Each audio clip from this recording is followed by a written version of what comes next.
Assalamualaikum warahmatullahi wabarakatuh. Perkenalkan, nama saya Dilukman Sandini, NIM belakang 143.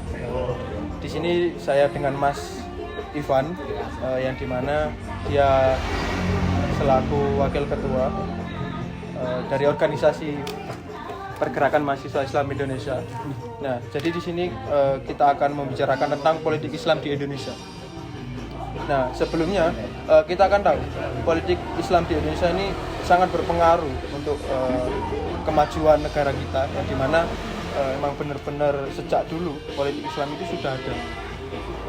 Dan dengan berjalannya zaman, politik Islam ini banyak perubahan dan banyak partai-partai yang bermunculan, dari Partai Masyumi hingga partai-partai Islam seperti P3, terus PKB yang sekarang sudah dirasakan oleh masyarakat Indonesia.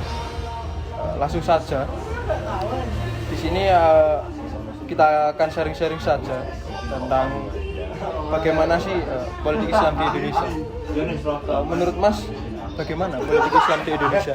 Politik Islam Indonesia hari ini ya, politik Indonesia itu ketika saya katakan kotor tidak bisa, ketika saya katakan bersih juga tidak bisa. Jadi kalau ngendikane Gus Yusuf Hudori, pengasuh pondok pesantren Tegalrejo, beliau bicara seperti ini: politik itu kotor. Maka untuk kita masuk ke dalam politik, kita terjun ke dalam got, ikut kotor atau membersihkan gotnya. Jadi bagi saya juga kalau bersih juga enggak, karena kita pasti berangkat dengan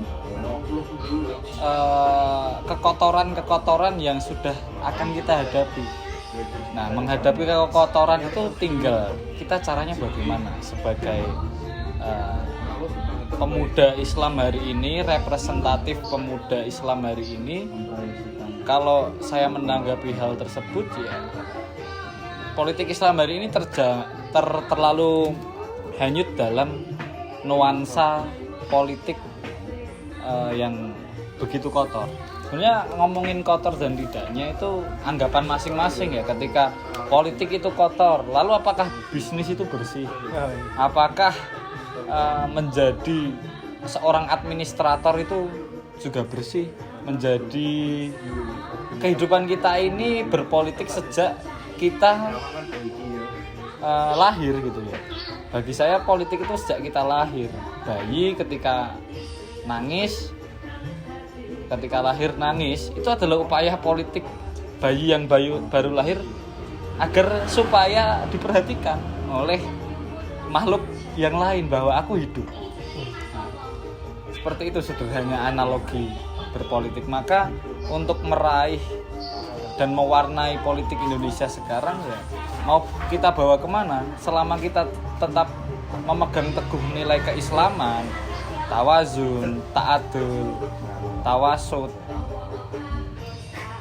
dan nilai keislaman yang lain, itu saya kira memang caranya seperti ini ya politik. Tapi selama Islam ini masih berpegang teguh pada nilai-nilai sekuleritas lah, jadi agak sekuler dikit nggak apa-apa untuk kita berpolitik, karena hal-hal transendental itu tidak bisa ditawarkan oleh masyarakat yang sifatnya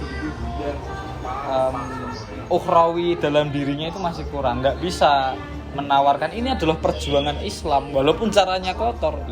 Nggak semua orang bisa menerima itu. Jadi kita harus memahami bahwa politik Indonesia sekotor-kotornya, kursi itu harus kita rebut sebagai orang Islam, sebagai yang kita tahu nilai-nilai keislaman, nilai-nilai kebaikan, apa yang diajarkan oleh Rasulullah, para sahabat. Selama kita tahu itu tujuan kita adalah islamisasi ideologi Islam, saya kira ya kita harus rebut dengan cara apapun, daripada kita merebut kursi, membiarkan kursi itu dengan cara yang kotor dan diduduki oleh orang yang kotor. Seperti itu. Baik, jadi ya kita kita apa, kita simpulkan saja berarti untuk politik Islam di Indonesia ini tidak bisa lah kita anggap kotor dan baik. Nggak bisa. Mau dianggap baik ya buktinya adalah perspektif masyarakat itu pasti politik kotor. Nggak ada hari ini politik Indonesia kotor atau bersih. Bersih nggak ada. Itu nggak ada. Saya yakin nggak ada. Gitu. Baik. Terus menurut Mas apa dampaknya? Dampak politik Islam di Indonesia ini? Tentunya dampak politik di Indonesia ketika kita menduduki kursi-kursi penting itu minimal kita tahu siapa yang duduk di sana, terutama backgroundnya, dan minimal orang yang memimpin Indonesia itu memiliki Tuhan, dalam hal ini Allah. Jadi orang itu minimal sudah ada yang ditakuti sebelum dia memegang kekuasaan tersebut. Nah, ketika kita orientasikan kepemimpinan Umar bin Khattab, maka beliau menyampaikan sahabat Umar bahwa ketika aku menjadi khalifah, menjadi pemimpin, maka khalifahnya adalah fil ard, pemimpin seluruh alam. Ketika ada anjing yang mati di pinggir sungai karena kelaparan, itu saya akan merasa sangat berdosa. Nah, bagi paling tidak itu adalah upaya preventif secara tidak langsung terhadap kegiatan-kegiatan kotor yang ada di politik lah, seperti itu. Kurang lebih. Jadi tetap memberikan dampak yang ini baik. Seperti yang saya katakan tadi kan, daripada nih minimal kan ketika adanya, kita nggak bisa menormalisasikan korupsi, akan tetapi setidaknya masih ada peluang kebaikan di dalam keburukan. Bagi saya seperti itu, daripada tidak ada peluang sama sekali. Jadi dampak ini juga kita tidak bisa menganggap baik. Nggak bisa juga, karena memang seperti itu adanya. Kecuali memang upaya-upaya kita berpolitik itu memang berangkat sangat bersih. Tapi kan hari ini satu faktornya adalah kualitas sumber daya manusia. Jadi siapa dulu nih yang disejahterakan, gitu kan? Bukti politik Indonesia itu berhasil ketika parpolnya semakin sedikit. Nah, hari ini parpolnya semakin banyak, gitu loh.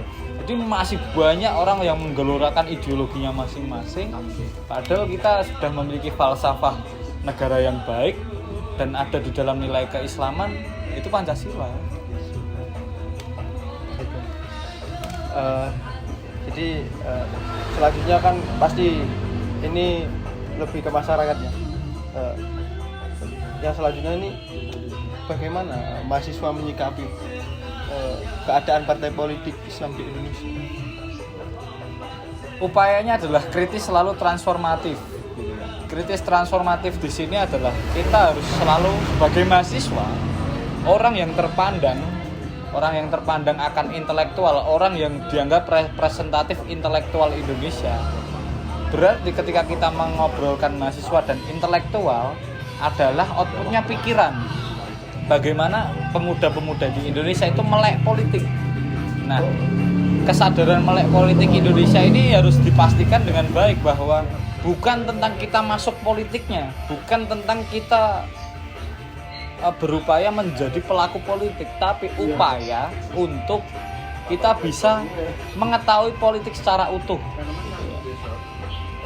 Tujuan-tujuan politik, agenda-agenda politik ini harus diketahui oleh para mahasiswa. Selanjutnya, transformasinya adalah upaya gerakan yang ditimbulkan oleh mahasiswa untuk menjadikan transformasi politik di Indonesia ini menjadi lebih keren gitu, lebih sistematis, lebih bersih, lebih memiliki pandangan yang enak lah. Sekarang kan politik, ya namanya politik pasti kotor pandangan umumnya gitu loh. Jadi kita harus bisa mengubah itu dengan berpolitik riang gembira, asik gitu. Karena kualitas pemilu atau pemilihan umum legislatif, eksekutif, kualitas pemilu adalah kualitas pemudanya. gitu. Ketika kita ngobrol visi misi paslon, rencana strategis partai politik, itu kan yang tahu harusnya adalah kaum muda. Kan nggak mungkin bae sampean harus mengetahui rencana politik gitu loh. Jadi nek putune ibaratnya putune arti jelaskin mbahne piye kan gitu. Jadi jangan hanya didasarkan pada branding politik belaka. Pasti partai politik memiliki brandingnya gitu. Dengan katakanlah kemarin paslon 2 dengan branding gemoynya, Pak Anies dengan branding retorikanya, lalu Pak Mahfud dengan branding pakar hukumnya. Kita kan hanya melihat sebatas itu, tapi nggak melihat lebih jauh kemana politik Indonesia akan dibawa. Untuk pemuda, untuk egaliter masyarakat Indonesia itu ya belum sampai situ. Literasi politiknya harus dikencengin lah. Untuk memahami politik, pahami literasi politik. Mulai dari Orde Baru, Orde Lama, Reformasi, itu juga harus paham. Maka peta gerakan Islam menjadi penting gitu. Bagaimana Islam masuk, upaya islamisasi politik di Indonesia bagaimana kan gitu. Perjuangan politik Islam Indonesia itu tidak mudah.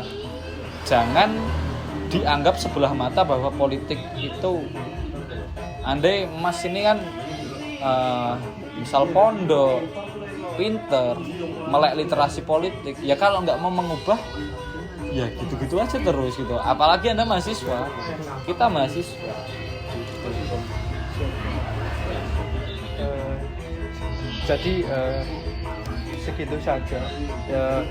Untuk selebihnya, jadi partai politik itu sebenarnya kita tidak bisa menganggap bersih atau kotornya itu tidak bisa kita sebagai salah satu patokan, yang dimana itu berdampaknya di masyarakat juga kita tidak tahu antara itu bersih atau tidak juga.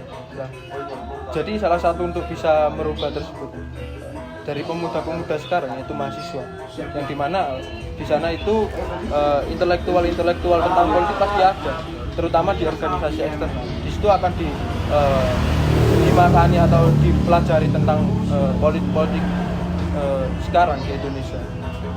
Jadi pentingnya mahasiswa tahu tentang politik itu sangat penting sekali, karena benar-benar siapa yang merubah negara kita kalau tidak dari pemuda-pemuda Indonesia gitu. Karena gini, ini juga tambahan, saat ini kita duduk, kita jajan, kita ngobrol ini karena pengaruh politik gitu. Karena pengaruh politik, satu, harga barang, fasilitas negara, jalan untuk masnya ke sini, itu pengaruh politik. Jadi kalau kita nggak melek politik, itu adalah suatu hal yang paling berbahaya di dalam sekularitas. Paling berbahaya adalah ketika nggak melek politik. Soalnya kita hidup ini karena dampak politik nasional. Seperti itu. Oke, baik, itu tambahan sedikit dari Mas Ivan. Sekian dari saya dan Mas Ivan. Kalau belum bisa memahamkan, ya mohon maaf. Sekian, wassalamualaikum warahmatullahi wabarakatuh.